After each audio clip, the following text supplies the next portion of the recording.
Hi lovelies, me and Nick haven't been well, so videos haven't gone as planned, so here is a pre-recorded video of us making sushi. I've got 200 grams of sushi rice. I am washing it just with water, cold water, just until it's clear. So it's 200 grams of sushi rice to 220 grams of water, and that is from my Yo Sushi book. You just want to basically move the rice about with your fingers to wash off all the excess starch.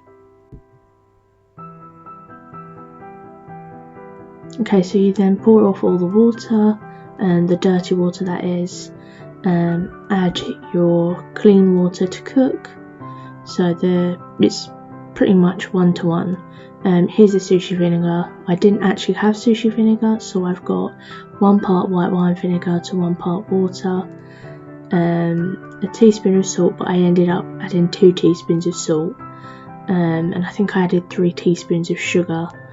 You basically want to do it to taste. You want it to be salty and sweet and a little bit tangy. You aren't necessarily going to use it all, but that's fine.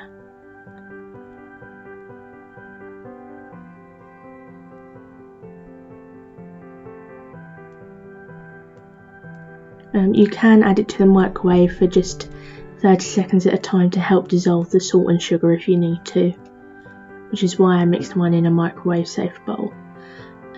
So here I'm just badly showing you what we wanted to add to ours. We've got Iceland's hot and spicy chicken strips, because there's a place we like in Chelmsford that do like a spicy katsu curry roll. So yeah, you want to keep an eye on your rice the whole time while it's on the hob. When it's bubbling, you want to put a lid on and you want to turn the heat off and leave it. Here I'm just prepping the veg. There's not really much to see, but I thought I'd show it to you just to give you an idea of what we're going to actually put in our sushi.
Okay, so let's go back to our rice. The rice should have a bite to it.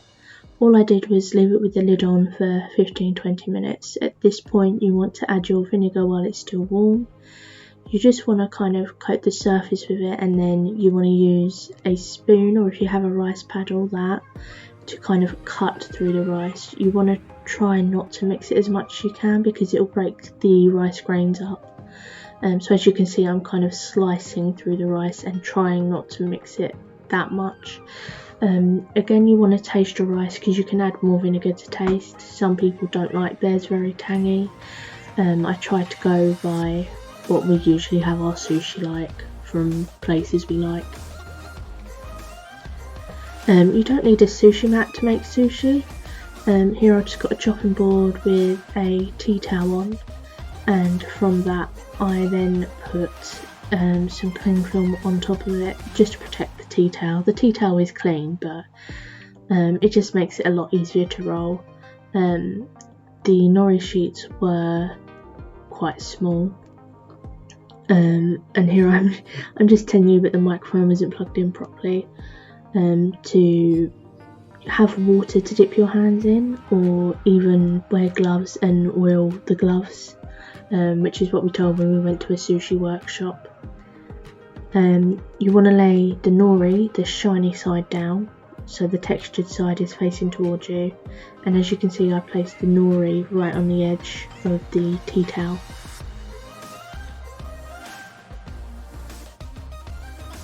You then want to add rice. I've not done this in a while, as you can see neither of us have, so they've not turned out beautiful, but they were delicious. You want to go about 3/4 of the way up basically. With the rice you only need a thin layer, you want to try not to overfill it. The amount of sushi rice we made quite a lot of sushi rolls for us.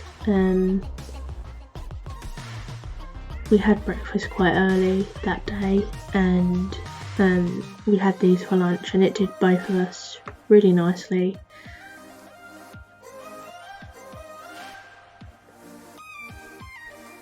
So here I'm just making a chicken one, and all I did was some peppers, spring onion, some of the spicy chicken and some mayo.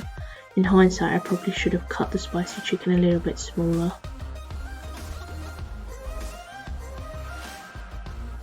It sounds like a really weird combination, but the crunch of the peppers and the chicken was really nice. You want to hold the filling as you roll it across and then pull it back slightly.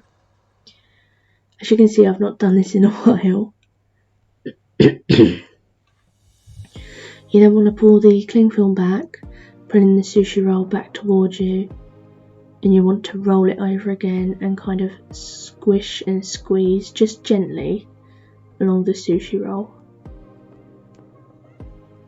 As you can see, I overfilled it, which was not good, but again they still tasted delicious.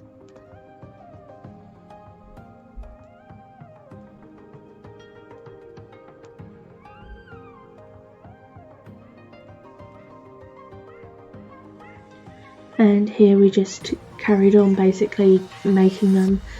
Even Nick had a go, which was quite good. He wants to make some more.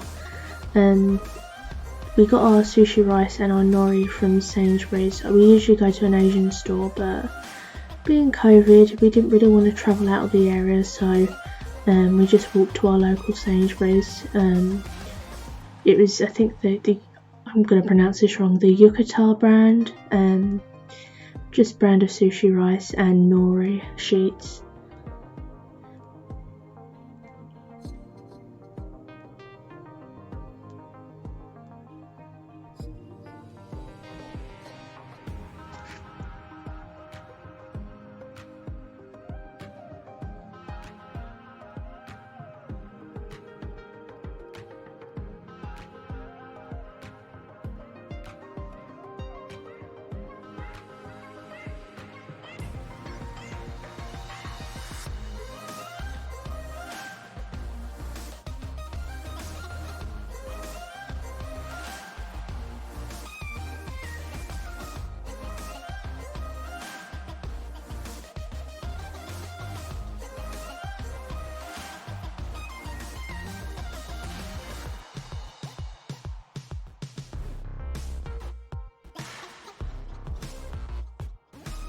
Here we just had some tuna sandwich fillet that needed using, so we added some salt, pepper, and some sriracha to it, and made like a cucumber, spring onion, tuna roll, just for a little bit of change.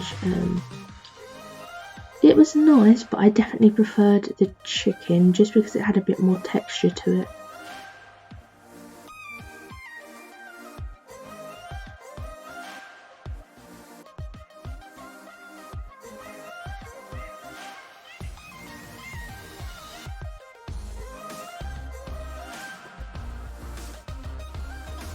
Okay, so this is what they ended up looking like when we slice them.